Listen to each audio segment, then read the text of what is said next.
Olá, seja bem-vindo e bem-vinda ao nosso canal. Eu sou a professora Andréa Mendes e esse é o espaço que nós usamos para discutir um pouco de ciências humanas e também trazer aquela dica de livro, que a gente pode estar adquirindo, pode também estar se aprofundando. Hoje quero conversar com vocês sobre uma pergunta que um aluno meu fez na última semana, que eu achei muito pertinente e creio que seria interessante demais a gente discuti-la aqui. Mas antes, vou pedir a você alguns favores. Primeiro favor, se inscreve no nosso canal, para que assim eu possa trazer mais conteúdos de qualidade por mais tempo. Segundo, ative as notificações para quando eu trouxer um novo conteúdo você seja informado ou informada. E terceiro, deixe seu like caso você acha pertinente a nossa discussão e dá uma força, compartilhando também com outros professores, tá bom? Então vamos começar. Eu sou professora de História do 6º ano e um aluno me procurou na última semana e me fez a seguinte pergunta: Professora, quando o muro de Berlim caiu, para onde foram as pessoas? Para a direita ou para a esquerda? Eu achei aquela pergunta super curiosa, porque é um aluno de 6º ano e que ainda não trabalhou com esses conteúdos de história contemporânea. E aí eu perguntei o que ele sabia sobre Segunda Guerra Mundial, sobre a divisão da Alemanha após o conflito e sobre as orientações políticas que a Alemanha seguiu. E ele não sabia absolutamente nada. Porém, fez essa pergunta bastante curiosa. Então, eu resolvi trazer essa discussão para a gente pensar. O que é, de fato, essa direita e essa esquerda que as pessoas falam tanto, mas não conhecem muito? Vamos começar então falando aqui de modos de produção da economia. Exato, a gente vai lá no marxismo, vai lá no século XIX, vai mergulhar um pouco nos estudos de Karl Marx e Engels para entender que esses dois teóricos das ciências sociais começaram a estudar como se organiza a produção da economia em cada época da sociedade humana. E eles perceberam, a partir dos seus estudos e análises, que a primeira forma de organização da sociedade no mundo foi uma forma que a gente chama de modo de produção comunista. Como assim comunista, professora Andréa? Tudo pertencia a todos. Tudo que era produzido era compartilhado por todas as pessoas daquele grupo. E por essa razão, há um espírito de comunidade. Comunismo tem relação com comunidade, com comunitário, com aquilo que é comum a todos. Então, nos períodos que nós vamos chamar de pré-história, seguindo essa nomenclatura que é tão usada há tanto tempo, nós vamos perceber o quê? Que esses primeiros grupos humanos compartilhavam entre si os frutos da produção, seja caça, seja coleta, seja pesca, ou seja até mesmo da agricultura de subsistência. Então, a primeira forma de organização da produção no mundo foi sim comunista. Foi sim a partir dessa ideia de compartilhar com o todo, com o grupo social e assim garantir a sobrevivência daquela comunidade, tá bom? E quando é que isso muda? Ora, isso muda com o surgimento dos primeiros estados, que a gente vai ter esse momento no que chamaremos de antiguidade. Lembrando que o conceito de antiguidade é um conceito bastante amplo, vem sendo revisto, e ele engloba não só um período histórico, cronológico, mas também sociedades que têm características parecidas, mas que estão em continentes diferentes, tá bom? E aí, quando é que surgem os primeiros estados? Nós vamos ter os primeiros estados na região do Crescente Fértil, especificamente na Mesopotâmia e no Egito. E nessas duas regiões, nós vamos ter a organização de classes sociais coordenadas por um chefe, e esse chefe vai se colocar em um papel de destaque na sociedade como emissário dos deuses ou como próprio Deus, que é o caso do Egito, E por essa razão, aquele espírito de comunidade ele vai se diluir. E aí nós teremos, então, uma diferenciação entre as classes, com essa elite representada pelo representante máximo da política, no caso, faraó no Egito, imperadores, reis na Mesopotâmia, e a partir desse modelo, desse formato, nós teremos o quê? Um modo de produção asiático. Esse modo de produção, tudo que era produzido era do Estado, leia-se, da realeza, certo? Então, aquelas pessoas, elas não eram donas das suas terras. As terras pertenciam ao faraó, ou as terras pertenciam ao rei. E aí, parte do que aquelas pessoas produziam, elas já devolviam, né, em forma de impostos para estes soberanos. Então, nesse momento, se quebra com a ideia de produção comunitária e de sobrevivência da coletividade a partir dessa partilha. E aí nós criamos, então, as origens das desigualdades sociais, das divisões sociais que nós conhecemos também nos dias de hoje. Quando terminamos, então, de ver o surgimento destes modelos, né, do modo de produção asiático na região do Crescente Fértil, nós teremos o aparecimento de um novo modelo de produção calcado na exploração do trabalho humano, certo? Do trabalho explorado através da escravização de homens, mulheres em várias, né, cidades da antiguidade. Então, nós vamos ter esse modelo na Grécia Antiga, em Roma Antiga. Como chamaremos essa forma de produção? Modo de produção escravista. Por quê? Porque se quem sustentava a sociedade no Egito e na Mesopotâmia eram os trabalhadores, os camponeses especificamente, né? Aqui, nesse momento, nessa área, tanto na Península Itálica quanto na Grécia, nós vamos ter o trabalho escravo como sustentáculo dessas sociedades, certo? E aí, a escravidão de diversas maneiras, a escravidão por dívidas, a escravidão por crimes, a escravidão por conquistas, e essa vai ser a base econômica destas duas sociedades. Porém, nós sabemos que o Império Romano, ele ruiu no século V, e nessa ruína, nesse desmantelo do Império Romano, nós vamos ter vários agentes internos e externos. Nós podemos dizer que externamente temos as hordas, né, dos povos germanos chegando com muita pressão nas fronteiras do Império, alguns até já atuando como colonos, mas também teremos problemas internos, como a corrupção política no Império Romano, teremos também a falta de novos territórios para conquistas, o que, de certa forma, atrasou o soldo dos soldados que eram mantidos nas fronteiras e, inclusive, inviabilizou uma série de serviços dentro do Império. Com esse enfraquecimento do Império, nós temos, então, o desaparecimento desse modelo, do modo de produção escravista, e evoluímos ou involuímos para o que chamaremos de modo de produção feudal. Aquela economia dinâmica baseada no trabalho humano, em diversos setores e serviços, vai ser substituída por uma ruralização da sociedade. Então, aquelas sociedades urbanizadas, elas vão dar lugar aos feudos, unidades produtivas, nos quais aquelas pessoas que lá atrás eram escravas foram convertidas em servos e foram presos à terra, presos à gleba, né? A gente usa muito essa expressão. E por essa razão, nós temos um novo modo de produção feudal ou feudalismo. As pessoas não eram mais donas de si, os trabalhadores pertenciam à terra, a terra pertencia à elite, aos senhores feudais, e estes senhores, nobres, aristocratas, membros da igreja, né, do alto clero, inclusive, tinham poder sobre essas pessoas e controlavam a sociedade, a economia e a política.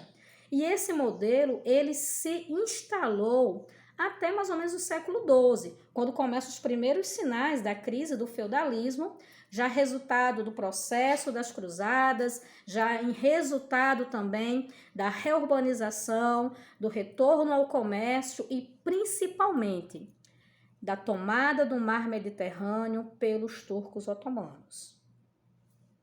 Esse modelo vai sair, então, de um modo de produção feudal, ruralista, agrário, voltado para o privilégio da posse da terra, para um modo de produção diferente, que é o capitalismo.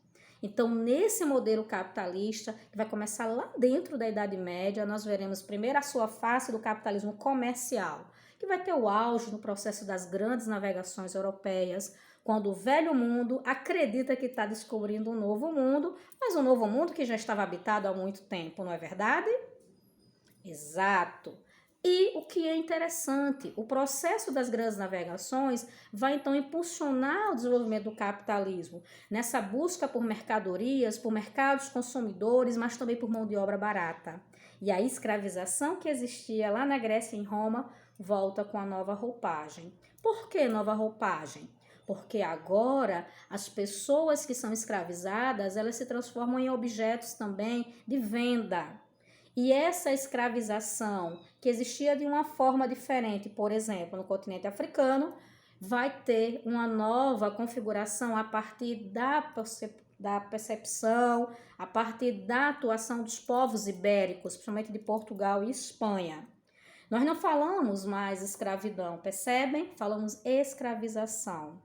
E nós falamos também em um tema importantíssimo, que é a diáspora africana, a diáspora forçada de homens, mulheres que saíram do continente africano, vieram para a América, por exemplo, e aqui estabeleceram as bases também importantes para a nossa cultura. Mas então estamos falando aí do modo de produção capitalista, não é verdade? E ele mudou, ele se modificou.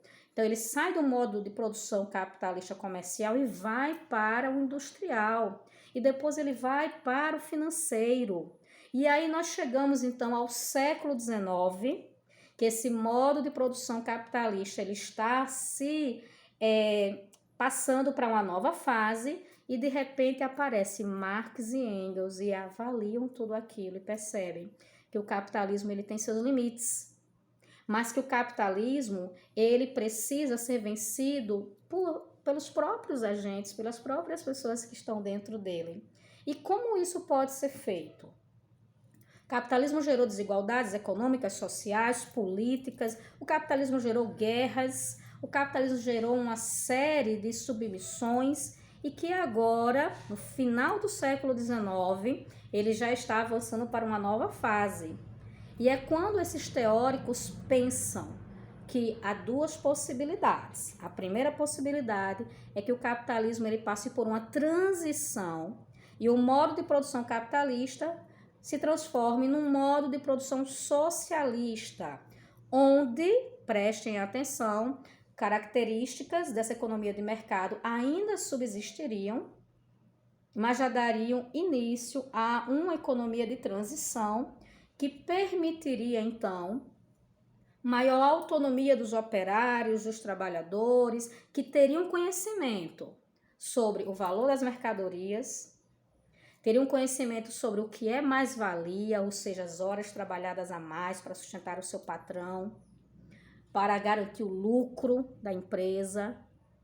E também teria uma coisa importantíssima, que é chamada de consciência de classe, certo? E o que é a consciência de classe?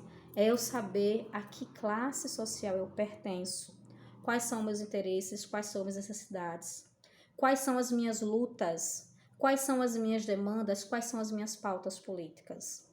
Então, o que a gente tem é que no modo de produção capitalista as pessoas começam também a repensá-lo e a imaginar cenários possíveis que esse modo transitasse para um outro modelo que trouxesse mais justiça e igualdade social. Isso aconteceu? Claro que não, certo? O modelo que nós conhecemos como modo de produção socialista, em tese, ele tem várias vantagens sobre o modo de produção capitalista.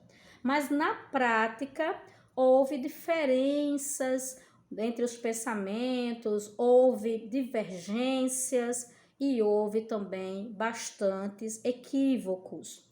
Por essa razão, o modo de produção socialista que se instalou, por exemplo, na Rússia antiga, Rússia czarista, né? A partir de 1917, se instalou depois, por exemplo, na China, de Mao Tse-tung, se instalou também na Coreia, em Cuba. Esses modelos socialistas, eles se afastam muito daquilo que era objetivado, por aquilo que era pensado para ser um modo de transição para o comunismo, certo? E aqui eu volto, né, para a questão inicial. Quando caiu o muro de Berlim, para onde as pessoas foram? Né? Que essa é a pergunta do meu estudante. É importante a gente pensar que esse modelo socialista de Cuba, da China, da Coreia e da Rússia foi um modelo cheio de limitações, de equívocos e que não concretizou aquilo que Marx e Engels pensaram para o modo de produção socialista como momento de transição para um modo de produção comunista, certo? Então, a gente precisa ter muita atenção e entender que as pessoas que viviam no socialismo, elas viviam várias limitações, sérias limitações, certo? Principalmente porque estiveram à frente, né, do país líderes como Joseph Stalin, certo? Um totalitarista. Mas nós também devemos lembrar que as pessoas que estavam do lado do capitalismo também viviam suas dificuldades, viviam seus limites, pois o capitalismo, ele também apoiou o surgimento e o desenvolvimento do nazifascismo na Alemanha, do fascismo na Itália. Então, a gente tem que pensar aqui, né, do quanto esses modos de produção ao longo do tempo criaram também mais desigualdade e qual seria a nossa saída? Qual seria realmente a possibilidade que o nosso planeta, que vive uma crise, né, uma crise ambiental, uma crise social, uma crise política, uma crise de ideias, qual seria a saída? O momento para a gente, então, é para a gente refletir e buscar a garantia dos direitos para todos e todas. O momento aqui é para a gente pensar que se os elementos pensados pela esquerda falam para a maioria da população, contemplam o maior número de pessoas, um grupo muito mais amplo, inclusive um grupo que sofre, um grupo que tem necessidades, um grupo que tem demandas que não foram atendidas ao longo do tempo, esse modelo ele pode dar muito certo também. E quando esse modelo tiver esgotado, quando esse modelo tiver as suas limitações, os seus equívocos, e que forem maiores do que o modelo da direita, aí também é hora de repensar. O que a gente precisa é pensar na coletividade. A gente precisa pensar no nosso lugar, onde ocupamos, qual é a nossa classe social, quem realmente nos defende, quem realmente é o porta-voz das nossas ansiedades, quem tem um plano, quem tem um projeto que vai dar conta das dinâmicas e complexidades dessa sociedade moderna, mas que não vai deixar para trás aqueles que mais precisam. Então, lembrem, é sempre bom, é sempre útil e salutar conhecer a história e mais ainda mergulhar profundamente nas ideias políticas construídas ao longo do tempo. Não importam se elas sejam de direita ou se elas sejam de esquerda, conheça para aprender, principalmente a ponderar e a refletir. Porque leitura sem reflexão não vale de nada. Não é verdade? Então, quero aqui deixar meu abraço para vocês, agradecer por essa presença, por essa audiência e esperar vocês para o próximo vídeo, tá bom? Então, deixem seu like, compartilhem esse vídeo, fiquem conosco para mais conteúdos dessa natureza. Depois eu trarei outra pergunta dos meus alunos. Tchau, tchau, até logo!